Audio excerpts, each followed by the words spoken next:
Hello, everybody. Welcome back to another episode of my Sunderland 11. As always, we are in association with the Sunderland Food Bank, do incredible work around in and around the city of Sunderland, helping people in these difficult times. And we're also in association with the Sunderland Fans Museum, who have now recently got involved, who have also been doing incredible work during lockdown as well, delivering meals to the elderly who can't really leave their house. They're doing a fantastic job. So yeah, check those two great causes out in the description below. As always, if you do like what you see, please do subscribe to the channel as well. Very much appreciated. With me, a very special guest. We have SAFC YouTuber JamSarny. How are you? I'm very good, mate. Thank you for having me on. Yeah, no problem. It's great to see you come on. Another great guest that just piles on top of the great guests we've got so far on the show. Really, how's your lockdown been going now? Third one now. Nothing much has changed for me, really. I think, if anything, it just made me realise what a boring human being I am, because such little has changed because I'm a key worker anyway. So, like I say, it just makes me realise that I'm a very boring person. Yeah, well, I mean, during the first lockdown, I was incredibly bored. But with sort of doing this as well, and with doing like YouTube videos, it really does sort of take up your time, and it is quite time consuming. But it is good to keep yourself busy, like during the day. Yeah, I mean, absolutely. I think obviously the key thing that we all miss is the football. Like, that's my main hobby, to go up to. Obviously, I'm not based in the northeast, but my main hobby is to try and get up there 2 or 3 times a month and watch the lads play. But when that's taken away, it makes me realise that I don't really have much else, and that's a horrible and sad reality of it, really. Yeah, I completely agree. Like, by the sounds of my voice, I don't live in Sunderland. I try and go up as much as I can, and yeah, just for it to all be taken away, it just seems it's not good. But hopefully we'll be back there soon. But I just wanted to ask, really, so your YouTube channel that you've been going now over 12,000 subscribers. How have you been sort of finding that? Yeah, it's been a gradual build. It started off nothing to do with Sunderland. Essentially, it was more gaming, and it became quite obvious that I did support Sunderland because I was regularly playing FIFA and I was Sunderland. And then when we got relegated from the Championship, I thought, right, okay, I've built up a little bit of a following here. I'm going to rant. I'm going to go crazy. And it became the highest viewed video on the channel, and it by quite some margin, really quickly. So then people started to expect, me to start talking about Sunderland more.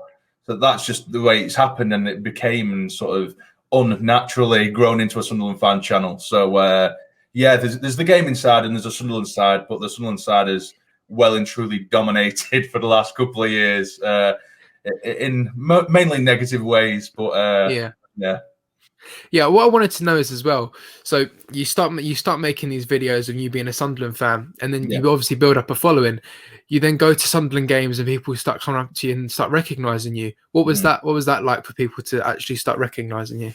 It was absolutely surreal. The first time, I think I only had.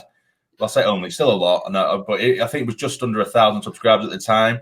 And when you hear, particularly with my YouTube name, which is relatively daft, JamSarny, when you're trying to walk into the ground and you hear someone going, JamSarny, behind you, and I'm thinking, who's shouting John Butty behind me? Do you know what I mean? Yeah. I think it's me. Do you know what I mean? So I turned around and there's a kid there who wants a picture, and it is mad. It is mad. I don't claim to be a big celebrity, and I never will do. But when you are, it is surreal. It is absolutely surreal, and it does make you realise that you're not just posting things on the internet. It is actually connecting with people, and that's the amazing thing. That's the magical world of the internet. I presume. Well, I guess. So yeah, no, that's great, really. Yeah, I'm sure it would be surreal from just sort of going to games, people not having a clue who you are, and then turning up, and then there's going, oh, can I have a picture? And do you know, I have seen you at a few home games, like from a distance, and I've seen this. I mean, I saw one kid who just ran like the length of the pitch just to try and catch up and just stop and try and take a picture of you. Yeah, I think what I need to learn now, and I've been trying to learn, is usually when I go to a game, like I'm sure a lot of us do, we have a good few drinks, but I can go a bit overboard, particularly at away games. And I need to remember that, there are particularly like kids that are coming in and they will want a photo and stuff. And I've seen some photos that I don't even remember, when I was like, so I do need to tone that down on that side and remember that there are people who are, of course, of a younger age, and I'm just wandering around the stadium drunk. But I've calmed that down anyway. That was my first learning curve. Yeah, excellent. Well, sticking with the match days now, obviously our match days have been slightly different. Well, I mean, slightly different, very different. This year and end of last year. How have you found watching the games now compared to how we did before and, in COVID times? It's horrible. It's absolutely horrible. You'll never be walking into the stadium or an away game, when you're with the family, which is of course the Red and White Army. You can never, as cheesy as it sounds, you can never beat that, and you never will top that. But it's like you said, particularly in COVID times, so not even be able to see it from afar with the fans there. When there's no fans there, it's just a dead atmosphere, isn't it? And it's very hard at times to get into and buy into when there's no fans, and it does make you realise that it's the fans that make the game what it is. Again, as cheesy as that sounds, but it's very true. It's a very valid point, I believe, and we need to get fans in as soon as possible, and when it's safe, of course. But yeah, absolutely. I agree. I think it's just not the same, really. The whole match day experience. It's a whole day. It's not just watching the game. It's about the socialising, going to the pub before and afterwards. As you said earlier, getting a little bit drunk and then going to the games. With how we're watching it now, it's just sort of sit down in the living room and then get up and turn the computer off after the game's finished. It is the routine. You're right. It's the routine, which is the main thing you miss. Like, obviously, usually it's about a 2-3 hour drive to Sunderland for me, but I'd drive up stupidly early, unnecessarily early. That's just me. I'd go there. I'd go to the Roca Cafe, have something to eat. Usually have a pink slice at 9 o'clock in the morning. And then I'd go up to the pier, do my walk, cause I'm just very routine based, and obviously pub, have a few, into the ground, and that is the thing you miss, seeing your mates, seeing people you haven't seen for a while, and it is that sort of that culture that you buy into and you fall in love with, not even necessarily what's happening on the pitch. It's that culture and the following, and that's what I think everyone will more than likely miss the most. But yeah, it's very, very different, but something that hopefully changes in the near future. Yeah, let's hope so. I do miss waking up in the morning and going to somewhere, for like an away game I've never been before. Waking up in the morning and going down to Gillingham. I never thought that. Yeah, I'd miss doing something like that. So it's, of course, yeah. It's a shame when we can't, but hopefully we'll be back soon. Hopefully next season, because we all need to be back. But I think what we have done is make the most of a sort of a bad situation we've got. I think a lot of interaction. I think we've all interacted the same, but just sort of in a different form, really, through like the internet. Yeah, no, I agree. But as we say, you'll just never beat the being there and being in the present. Being behind a screen all the time. Even like this, it would have been nice if we could be in a room together having a chat, but everyone's doing everything behind a screen, and it just isn't reality, is it? Which is the main thing for me. I'm sick of just seeing my housemate every day. And he's the only person that I see. Yeah, absolutely. Well, I think we'll stay away from what's happening currently, and we'll think back more positively. Just before we do that, though, I have a question for you that I ask everyone, and if you've seen the episodes before, you know what it is. It's what does Sunderland AFC mean to you, in your own words? The absolute world, if anything, and I think with everything that's gone on recently, I know we've just tried to stay clear of it, but if anything, that just emphasises how much they do mean to me. And with Sunderland in particular, I probably supporters of other clubs will say the same thing, but the passion that we have, it is of a different breed for the club. And again, it is very cheesy, but you do almost live for the club, because a weekend is decided for me on a Sunderland result or even a midweek game. My mood is decided by how Sunderland do, not necessarily by things that happen at work or family or whatever relationships. It's Sunderland that decides how I'm feeling, and if something does have that impact on you, then it means a hell of a lot. So yeah, they do mean the world to me. They really do mean the world to me, that club. Yeah, it's strange. It's strange how it all happens, really. I think everyone's got their different stories of how they started supporting Sunderland. I've listened to yours. Yours is different to mine. It's different to a lot of people's, really. Wasn't yours? Your family friends took you to a Sunderland game or something like that. Yeah, well, my family are living in Blackpool. I think if you go down the line of my family in the history, there's a few that are based sort of around Manchester. So a lot of my family are Man United fans. A lot of them, a couple of Liverpool here and there, but that's just whatever it is. Yeah. But they were kind of trying to, even though I loved football and I was constantly playing football, I always had a football at my feet. And they were trying to make me support Man United, but I just didn't feel it. As you've probably seen in my videos, I'm a very passionate person. United were winning everything, but it just didn't fit me at all. And then, one of a family friend who was from Durham, massive Sunderland fan, just came to me one day and said, "Right, I know you're not a big fan of United, and I can see it in you. Do you want to come watch Sunderland play?" At the time, I had no idea who they were. Little did I know I was about to absolutely fall in love, for the rest of my life. With this team, it was against Bolton away from home, 0-0, worst game I've ever seen in my life, and I absolutely fell in love. Next day, I had the shirts, I had coats, I asked for videos, I literally studied, I've become an absolute Sunderland nerd, went through all the history books, I was printing off pages of ridiculous stats that were so unnecessary, from like statistics from like the 1950s and 60s, and thought I was a smart ass, but yeah, so that was my story, and I just fell in love ever since. Well, that sound, I can really relate to that a lot. That sounds exactly like me, really. Obviously, I live in Essex, and I went to school with I went to primary school with a lot of sort of Tottenham Arsenal fans. Same with secondary school, a lot of West Ham, Tottenham, Arsenal fans. And to think, the closest professional team to me is probably Tottenham. And to think I could have supported any London team, but they didn't really fit me as a person. And I remember it only took me one home game, and it was against Blackburn Rovers in 2009. We won 2-1. Ken Wynne-Jones scored both times, and that was the only time I actually saw Sunderland win at the Stadium of Light in the Premier League, in my life. I never went back to the Stadium of Light, saw them win again. So that's how well we did over like 10 years in the Premier League. But yeah, it took me one game, and honestly, I was studying programs. I got the programs for every Sunday game before I went to bed. I was reading them, I studied them, and still now on the Fans React channel, before every game, we do a quiz before every game, and I've pretty much nearly won every single one of the quizzes because it was from that young age. I'm 6 years old. I studied Sunderland. That was it. That was all that was on my mind. You store this unnecessary knowledge, don't you? Because you do fall in love, and I think, like you said, it is a massive factor that it has to fit your personality, the club. It doesn't matter what they've won, unless you're a Glory supporter, and that's just in your nature. But obviously, we're clearly not. We have no aspirations for glory.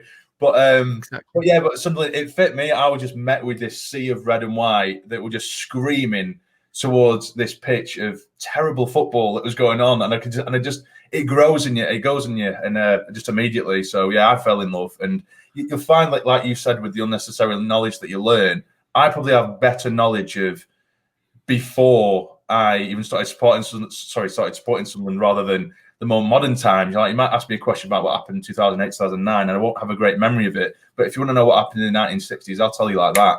Please don't test me. No, please don't test me. No, I won't. Don't worry. No, you can see, try and come on one of the quizzes and see if you win that. But no.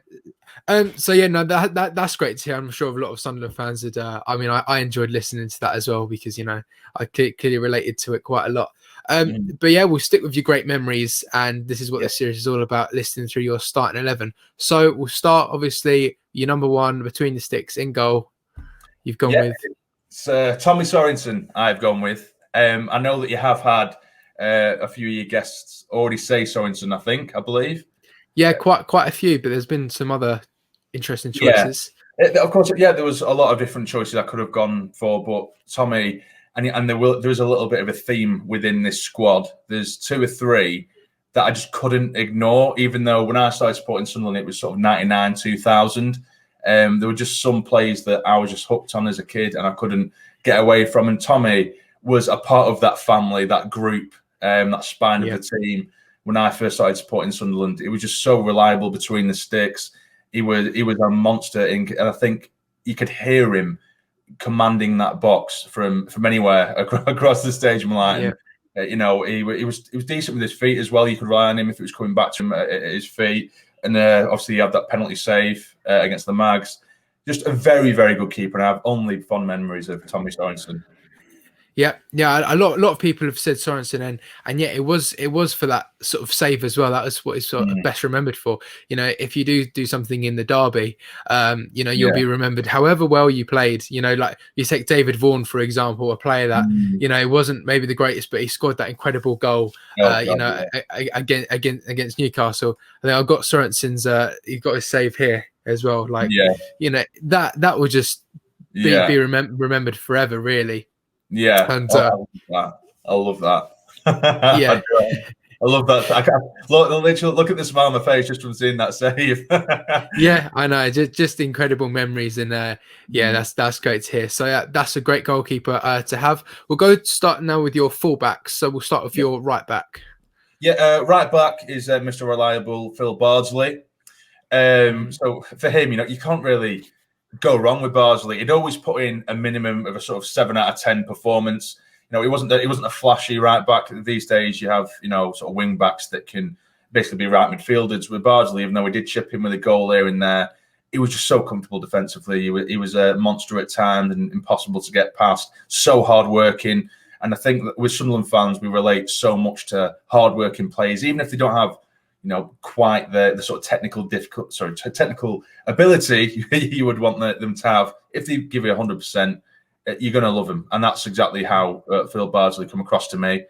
But at the left back, I have gone for Mickey Gray. He was yep. another one of the spine of the squad that I loved when I first started supporting Sunderland. The pace on the lad, and he is and was one of the sort of first wing backs of the modern era when he was coming into the Premier League. You know, always on the overlap, always looking for the cross, and his ability to dribble forward from the left side of the pitch, the defensive position, and some of the crosses he put in for the likes of Quinney or Phillips, they were unreal. They're unreal. He was phenomenal with his left foot, and so quick as well, so exciting. But yeah, so those are my fullbacks. Yeah, it was just in that sort of game there we just saw with Sorensen save that cross Mickey Gray put in straight onto Mm, Narquin's head. You know, for yeah. that. Yeah, just some incredible goals. I wasn't even alive really to see Mickey Gray to play for Sunderland. But yeah, I've Mm, just seen, and he was obviously from Sunderland himself, yeah. and yeah, score goals, put great crosses into the box, and yeah, Mm, I'm sure a player who's part of that sort of 2000 team that is so well remembered under Peter Reid. yeah. But yeah, Michael Gray it's a great choice. Absolutely. So we're heading now to your central defenders. So do you want to start us off with one of them? Yeah, so the first one I've gone for is Johnny Evans. Yeah. Now, Johnny Evans, I know is in recent years he's become a little bit of a meme after this sort of meme culture come into play. But for me, Johnny Evans, he had 2 long spells with us. One of them was the second half of the Championship team with Roy Keane when we did go up, he come in the January transfer window. And what he brought, and I think some people do forget before they mock me on Evans, is he brought this air of class within a side that were already doing very well, but defensively we did need to tighten up a bit. And he was so good. It was so clear why he was so highly rated at Man United. And he come and he sat alongside Nugsy at times, and we just looked so comfortable at the back. He didn't have the pace. He still doesn't have the pace, of course, aging now. But he was so unbelievably intelligent up here, where he didn't have to have that pace. And that's some of the top strikers have said this in recent times as well. Johnny Evans is a nightmare to play against because if you're quicker than him, he'll give you 5 or 6 yards, but he'll drop back. So there's no your pace means nothing because he's going to get there anyway. He's so unbelievably intelligent. He's brilliant on the ball, and it's something that I hadn't seen before. And I just felt so confident going into a game at the back when Evans was within that back four at the time. And of course, he come when we got promoted to the Premier League. He wanted him again, Keane, for the start of the Premier League, but we didn't manage to get him. But we did again in the next January transfer window, and again, phenomenal, absolutely phenomenal. And I'm not surprised he's gone on to have a very, very good career in the Premier League. Yeah, he's still there with like Leicester now. Really, you know, doing well in the sort of fighting for the top 4 in the Premier League. So that Yeah. just shows really what a great player he was. You know, I think the best players are good right at the start of their career and sort of, you know, right at the end. They don't have a good like 2 or 3 years of prime, Mm. and then like, you know, Jordan Henderson, for example, Oh, started in the full time the Sunderland team at the age of 19 years old, and you know, look where he is now, age of 30. So absolutely. yeah, That's a great choice, Johnny Evans. So his defensive partner. His partner will be John Mensah, who came in on loan. He was absolutely. He was destroyed with injuries, which was such a shame. And there was another player in this that was that had his injuries as well. But we'll sit with Mensah for now. Mensah, for me, when he come on, I remember we brought him on loan. I wasn't particularly familiar with him. He coming on loan from abroad, a centre back. He come on. I think it may have been against Hull potentially when he come on loan, but he come on as a sub. 15 minutes left. Wasn't the biggest lad in the world, but he was built. He was built. He was an absolute tank. I saw him come on the pitch and I thought, right, what's he going to do here? He was winning everything in the air, the leap he had. He was bullying the strikers. He was just a big brute. He was a bully at the back, decent with his feet. But it was just a shame, like I say, he was hampered with so many injuries. Steve Bruce at the time, I remember that the following season, he had the option to buy him on the cheap. But because obviously I could understand with his injuries, he said no, but we'll take him on loan with an option to buy. And he didn't follow up because he was injured for so much, but he was such a high quality centre back, and I can't express that enough. His pace, his strength. For someone who was only 6 foot, and I usually like my 6'3", 6'4" big defenders, he could leap. And like I say, it's another player whose career has been generally sort of consumed by injuries, but he was a top class centre back when he played. Top class. Yeah, I always sort of remember him when I first got into sort of supporting Sunderland. He was that he was there in the defence. I remember watching him going, yeah, this guy's brilliant. I remember he scored against Man City away, and he scored a few goals as well. I would say a few. I only remember one, but he was just a top quality centre back, and one of those players as well that, you know, when they were fit, they were brilliant. And I think the injuries are a big part of, you know, you could say, you know, Jan Kirchhoff for one of the players who was a great player, but just had a problem with injuries. And you could say when Kirchhoff left Sunderland, you know, where did he go? He's been at one team now since 2019 and only played one game. So I don't know where Mensah went after his career with Sunderland, but I mean, it's a player no one else knows about. I think he's actually still playing in the second tier of Sweden or something like that. But yeah, he could have gone to the top. And I can quite confidently say that without being embarrassed. He could have quite easily played for top 4 Premier League side if he had that run of games and didn't have the consistent injuries, because he really was phenomenal. He really was. Fantastic. So that is a very strong defence. You know, your goalkeeper, back 4. Now you've gone with a 4-4-2, I do believe. It's more of a diamond. Is it a diamond? Yeah. So okay, fair enough. So we'll start with your sort of defensive midfielder then. Yes, the man that got away, Lorik Cana or Sana, however you want to pronounce it. Yeah. But him, I tell you what, I know a lot of people were heartbroken over Jan Villa. This is the man that broke my heart after he left. He come. I think that was also under the Steve Bruce era, I believe.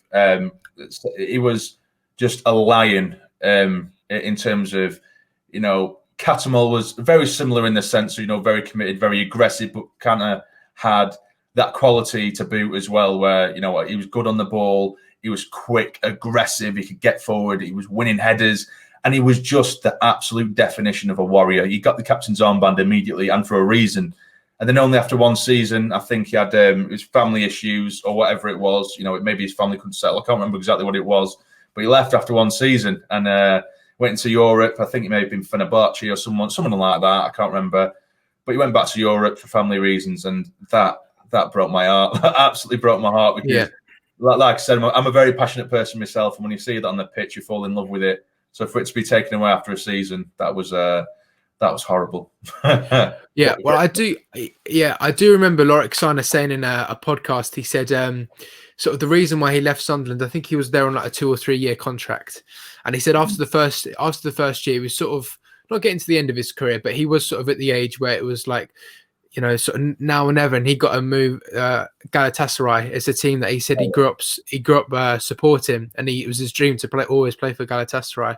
And Galatasaray came in for him when he was at Sunderland, and he just said, you know, I love being at Sunderland, but, you know, Galatasaray is my sort of dream team I want to play for. And this is the only time I'm actually going to get a chance in my career to go and play for them.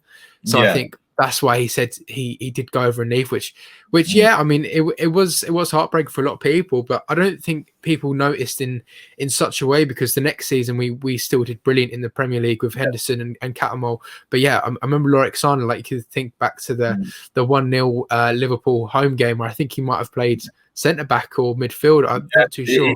He dropped back to centre back, and even then he was immense. But yeah, it actually upsets me now thinking where we are now, and we're talking about Lorexana, who was my idol for a season. He was my idol for a season.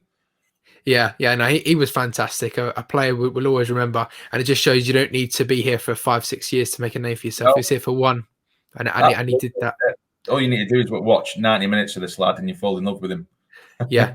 Fantastic. So he'll be good just sitting in front of the back four. So we'll head now to your left attacking midfielder. They're not quite a winger. Yeah. So like I said, with the diamond, I've gone for it's sort of a CDM, a cam, and then you've got a left and a right midfielder.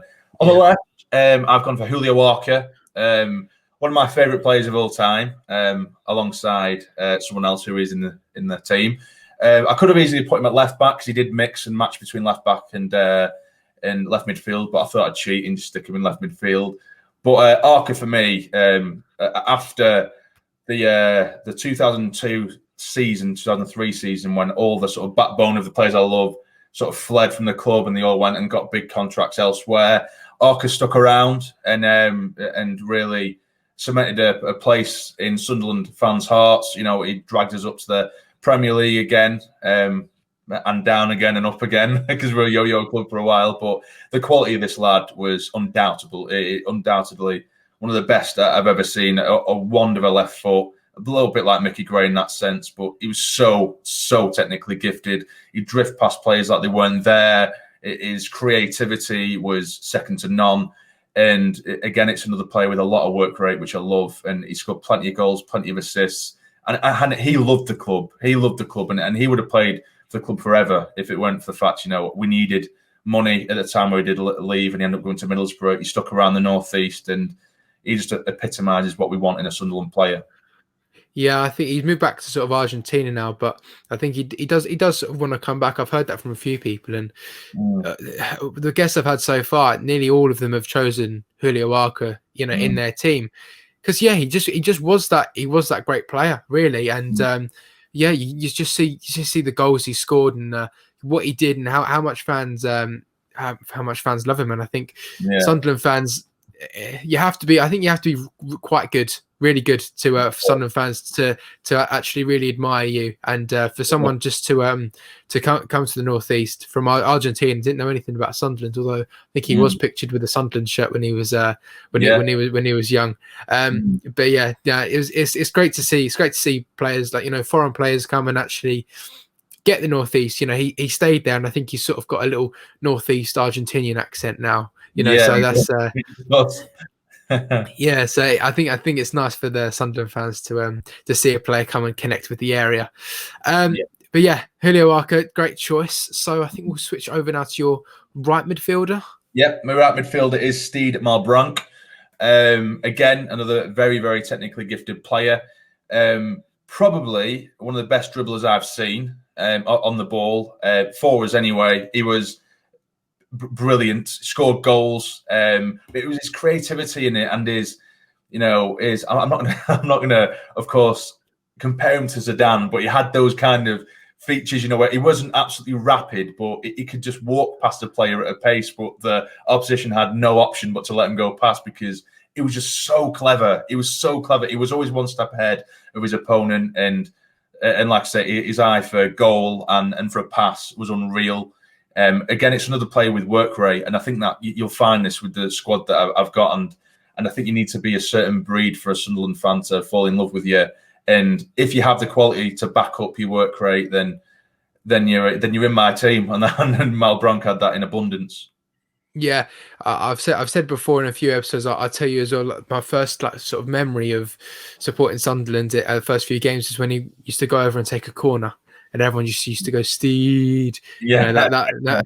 It was a fantastic player. Yeah, obviously, I think his only goal really was that goal against Hull. Well, That was a great finish. And yeah, I think it was great also for Sunderland fans to see a player who just came from like Tottenham. He came from like a London team. Everyone thought he was brilliant, and when he signed, I like, I can't believe we got we got Steve Malbronk, and he really was a fantastic player, and one I think our fans will remember really well, and yeah, so that's a great choice in your team. Yeah. So we'll head up now to your central attacking midfielder. Yeah, I've gone for Stefan Sessegnon. I think a lot of people will relate to him in more recent times. But yeah, very similar to Malbronk in the sense of very technically gifted. It is quite an attack-minded side now looking at it. Now I'm looking at it on my sheet. It's very attacking, but I just feel like the defence we've got here is solid enough. And with Kana or Sana, as you say, Sana sitting in front of them, I think we've got enough here to allow us to go forward. But yeah, Sessegnon, he scored against the Mags, of course, so you're going to be in my team. But also, again, very technically gifted. And I was gutted when he went to West Brom. Of all teams, I thought he could, if he was going to leave, he'd go to someone, in sort of top six. And West Brom are just one of those clubs where I'm just like, a sort of meh club, with no disrespect, which I know it is. But, I would have expected a lot better from Sessegnon. He was that good. But yeah, again, someone who's very technically gifted, scored goals, so clever on the ball. So yeah, similar to Malbronk, probably a little bit quicker than Malbronk, but yeah, I think it'd be great just behind the strikers. Yeah, also just going back to the point where where he did leave for West Brom, I feel like we've had a lot of players over the years where they did really well at Sunderland and then they sort of left and then didn't quite move on to better things, And I think what did Sessegnon do after he left Sunderland? Went to West Brom, and I think he scored on his debut, in true fashion against Sunderland. But I think his West Brom career didn't really take off, and then he sort of, I'm not too sure what happened to him. Really, he was such a quality player, on his day. So many games, for Sunderland. Got goal he scored against Swansea. One he scored against Newcastle. Just loads really, and just the skill. I mean, he was by far one of the best players on the ball I've ever seen. And he was small, but he was just magnificent, really. And I don't think we've sort of seen a similar player like that. And he was sort of a little gem we got from PSG, and no one really thought much of him when he sort of came. But no. I think we're quite lucky to get him, really, because I think at the time PSG, they were sort of going through the motion of getting all this money, and they were just trying to get rid of what they considered to be almost deadwood, because we're bringing in all these top class players. And I think they let Stefan Sessegnon slip really through the cracks with that. And we're very lucky to get hold of him because we know how good he was. And I think if he was surrounded by the class players that PSG eventually did bring through, he could have been even better, arguably. But we were very lucky to see him at the stage. I'm like, absolutely. Yeah, absolutely. I wish he did stay for longer, but what he did do with us in those years was fantastic. So yeah, he deserves to be in your team. So yeah, that is your midfield, defense, goalkeeper done. We now move on to your strike force. Now, what I can see, this is a very, very strong strike force. Would you like to tell us? Yeah, well, you can't do one without the other, so I'll do them both. It's Mr. Niall Quinn and Kevin Phillips. Two phenomenal strikers. Like I say, you can't do one without the other. Big and small partnership. I think those two pretty much created that. I'll say that. I know the barcodes will say otherwise, but they did create, in my eyes, the big man, little man partnership. And like I said, when I first started supporting Sunderland, it was sort of 99, 2000 time when I started supporting them, and those were the strikers. No one else got a look in at the time, and they were sort of Quinn. I almost looked at him as like a father figure, up top. He looks after Phillips, who was my favourite player at the time. He had posters of Kevin Phillips all over my wall. I actually remember getting there was a video when I first started supporting Sunderland that I got for my birthday, and it's called Super Kev's Hot 100, which was just all of Kevin Phillips' goals, his 100 goals for the club. I remember just playing that over and over again in the VHS player, and I was trying to replicate the goals indoors, and I was using like the radiators as goals. I was just battering footballs at the radiator, pretending to be Kevin Phillips. But yeah, so Kevin Phillips now Quinn, they don't really need much description. We know what they're about. They score goals. Oh, the thing with Quinn as well, I say the big little partnership, but he was so good with his feet as well. He was phenomenal with his feet. You could look balls up to him, chest it, control it with ease, and you could ping balls into him, and he'd always bring it down. And he didn't half have a good finish on him as well. We know Kevin Phillips. Kevin Phillips was a small lad. He could do the same, but he had a leap on him as well. Kevin Phillips, he could get headers in. And I can remember, which was probably my first heartbreak as a child, really, was I was at Kevin Phillips' last game. It was when we got relegated from the Premier League in 2003. Just got battered off Arsenal. I remember that Thierry Henry absolutely torn us a new one that day. And we were actually clapping Henry in the crowd because he was that good. But at the end of the game, I didn't fully understand the concept of players leaving the club, particularly ones that you love. And I remember seeing Kevin Phillips go to the crowd and hand his boots over to a kid in the crowd. And I thought, what's he doing that for? And then it started to sink in as like a 10-year-old, 11-year-old kid, being me, 12, 13, however old I was. And I was just thinking, why is he doing that? This makes no sense. Then obviously, the family friend that took me said, I think he's leaving, mate. I think he's leaving. And believe me, I cried in the car journey home. Believe me, I cried. But yeah, so Quinn and Phillips. Yeah, no, that's fantastic. I think a lot of people, for obvious reasons, have chosen Quinn Phillips. And yeah, just to hear about that, given the boots. I mean, the only pair of boots I've ever been given by a Sunderland player is Billy Jones. Not quite on the same level as Kevin Phillips. Not quite. Yeah, not quite on the same level as Kevin Phillips, but yeah, obviously two fantastic players there.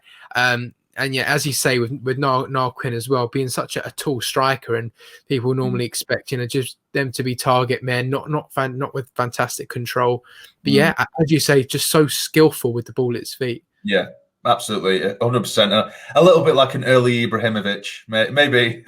I'd say that.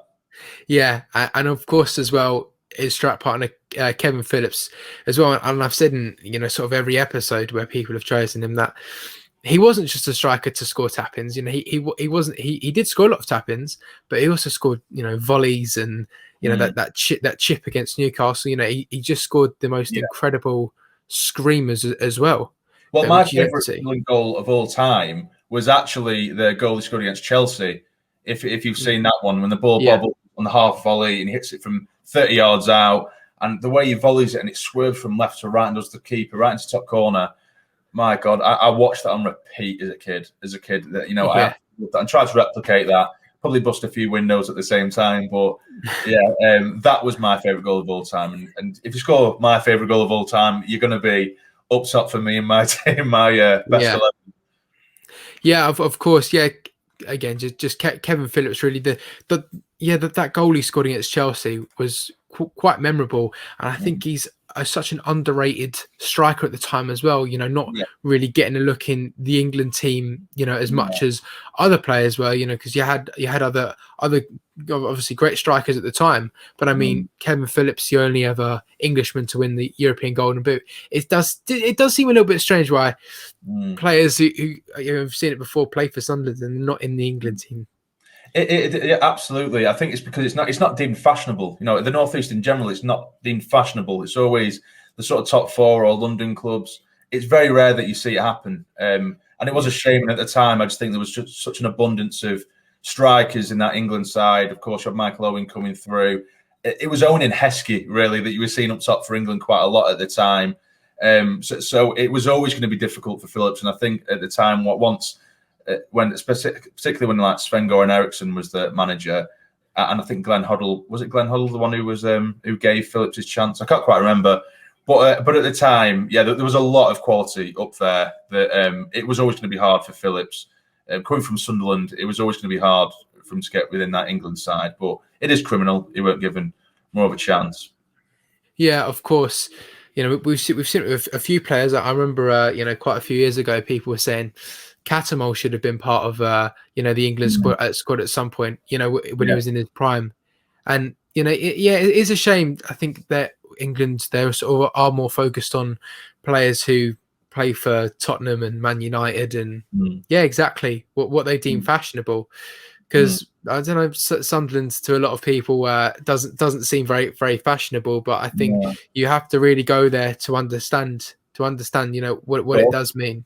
Yeah, I absolutely agree, and I actually agree with the Catamol statement. For a season, I did anyway. I remember he just had a season where he was unbelievable, and when you have like chats in the pubs with other fans, and you say not even necessarily Sunderland fans, of course, being in Blackpool. I remember just being drunken, of course, in the pub, talking about Catamol, saying how good he is and he should get in the England side, and you get laughed out the pub. You get absolutely laughed out the pub because it's Sunderland. You know what I mean? Because it's Sunderland. When in reality, people do mock Catmull for this, that, and the other. But for a season in particular, he was a very, very good central midfielder, and he wasn't a fashionable one at the time. Central midfielders around that era and that time, they were really good with the feet. They could take on one or two players, maybe get him goals themselves. But he was a dying breed, and he is a dying breed. Hard hitting tacklers who clean up and do the dirty work. You don't see them too often anymore. A bit like Lorik Sana in the middle. You don't see them anymore. But so that's why you get laughed out the pub when you say Lee Catamore inside. Same really with Kevin Phillips. Obviously before the restrictions were sort of dropped down, we play five-a-side. Well, me and my dad, and we go for a drink after in the pub, and my dad goes, "Oh, they're always talking about these great strikers." And my dad's like, "Oh, Kevin Phillips, top striker." And everyone's laughing. They go, "Oh, yeah, Kevin Phillips wasn't," but he's just so underrated. But Kevin Phillips, like miles better than some of some other strikers that they seem to think are the best players in the world. It's absolutely unbelievable. It's unbelievable, mate. Yeah, it is, but. Oh well, at least we know. At least we know what a great player he is. And I've never seen him play in the flesh for Sunderland, and I already know what a great player he is, and no one needs to explain it to me. Yeah. So that's your team going along the bottom. It's a fantastic team. So if you had to have a manager to manage this team, it's going to lead them out. Who would you have? It's going to complete the backbone of my side, and that is Peter Reid.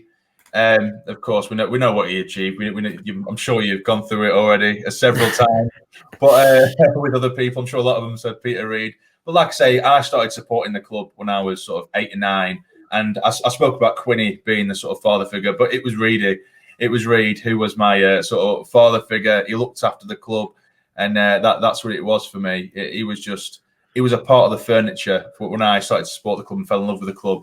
So again, it was one of those. I remember being in high school, I think I'd only just got into high school, and I got a text off, I think it was my mum, or someone anyway, a family member saying, Peter Reid's been sacked or has left the club, and I thought, it's all gone now. It's all gone. You've got Phillips who's just gone, Mickey Gray, Niall Quinn have gone around the same time, and then when Reid left, I just thought, it's a new era, and it wasn't exciting. It was terrifying, but Peter Reid, he was phenomenal. He was a great man manager as well. He knew how to get the best out and how to approach certain players and get the best out of him. And he brought some of my favourite times at the club. Yeah, of course. I mean, Peter Reid's a fantastic manager. Where did we get to in the Premier League? We were sort of in the 99-2000 season, sort of like lurking around to the top 4. And he was sort of the last best manager. That's in my words, last best manager that we had at the club as well. And we see him in the documentary. Was it Premier Passions? You see his team talks. Yeah, he's just a fantastic manager who just demanded so much of his players. Yeah, no, absolutely, and he's one of those that isn't afraid to get into them a little bit and give them the old-fashioned hair dryer treatment. Where these days you're not going to get that because they're all. Well, I say they're all. It's probably a bit harsh, but a lot of players these days that they need their arm around them, which some players do. They do need their arm around them. Some of them are confidence players, but sometimes you just need to fire players up, and players weren't bothered about getting swore at and shouted at, screamed at when they needed it in the sort of the good old days. I know I'm not, I'm sort of talking about millennial football really, but 20 years ago, that's what you'd expect from a manager, someone who's assertive and can scream at you when things aren't going well. Nowadays, you don't get that. But Peter Reid, what a man, what a guy. Yeah, and that sort of era that he managed in as well, how well we were doing. And it goes back earlier to the little point we were making about, Kevin Phillips not getting in the England squad. On Sky Sports, how they do the Premier League years, 99, they do one 99-2000. And I remember watching that, and we had a fantastic season that season. Oh, it was fantastic. That's where Kevin Phillips won the Golden Boot. And I swear every single time they showed Sunderland in that program, we were getting beat. Like it's really strange how that works. But yeah, I mean, Peter Reid, you know, I think I can't think of any other managers who we really made a song about and actually recorded it and put it on, you know, on what is it, like Apple Music or whatever, you know, cheer up Peter Reid. Yeah, absolutely. I mean, I think the closest we would have got would have been Sam Allardyce. I think in recent years, anyway. Arguably, if Sam stayed, none of this would have happened that we're in now. But again, that's just we don't know whether that would happen or not. But I felt a similar sort of feeling with Sam Allardyce. With no one else, I did with Brucey, Martin O'Neill, you know, Poyet. Yeah, there was times where, you know, I felt like we're onto something, but with Poyet, it was a lot of 1 step forward, 5 steps back at times. Although, of course, I do appreciate the cup run we had with Poyet, but his tactics become predictable and we started to get battered, and that's where we saw his flaws. But in terms of a relationship that we're a fan to a manager, that was the closest I got with Sam Allardyce to try and compete with Peter Reid. But Peter Reid, at the minute, he's untouchable for me. Yeah, and I think he was one of those Sunderland managers that was, say, consistent as well. Like, you know, we always felt like we're going upwards. Obviously, the sort of the season that he did go, you know, were relegated, but you know, we all that's the thing we've struggled with managers. You know, they have a good run when they first come in, they keep us up in the Premier League, and then they sort of dipped, and then the players didn't really believe in them anymore, and then they went, and then it was just an endless sort of cycle, really. And yeah, that's just what we struggle for, consistency. And I think Peter Reid was such a consistent manager as well. Yeah, no, don't get me wrong. There was bad patches with Peter Reid. There was bad patches, but what Reedy was so good at doing was, when we do go through these bad spells, he would always have a solution to them. Or he would always have a solution. Eventually, we might have a run, you know, 3, 4, maybe 5 poor games, and a lot of managers these days, they can't find a solution, they can't rectify it. But he would respond to a 4 or 5 game goal drought or 4 or 5 games of poor performances, and he'd respond with 10, 15 games of an unbeaten run, playing great football. And you think, where did that come from? And it's from Reedy. You know, he could get that out of players, and that's what he was just so good at. Yeah, of course. And I don't think he'd have a problem with poor performers in this team that you've chosen if he was managing this team. I'm sure his you know, his plan A would work. But yes, I think so. But yeah, no, Peter Reid, yeah, a great choice. You know, obviously a few other people have chosen Peter Reid. We've had some, you know, I've had Sean choose, you know, Sam Allardyce, and I think, yeah, what you say with Sam Allardyce is completely true. If he was here, I mean, if he just stayed, would we still be in the Premier League now? You know, it's just little questions, you know, you ask yourself, really. But I think, yeah, if we had a manager for, I mean, you know, the last person we had was Steve Bruce. You know, the less said about him, the better, really, because of where he is now. But yeah, we have really struggled for that one manager to stay there, and even where we are now, you know, we haven't had a manager for that long. You know, we had Jack Ross for a season and a bit, but yeah, managers are hard to come by, really. But Peter Reid, top choice there. Yeah. But yeah, so that's it. So you have your team, you have your manager, and yeah, I think that's a team a lot of Sunderland supporters will reminisce with, and it's a very good team. But yeah, so Joel, thank you very much for joining me on this episode. It's been great to hear your stories. No problem. I've really enjoyed it. Thank you. It's nice to have a bit of positivity, isn't it? It's really nice. So yeah, I appreciate it. Thank you.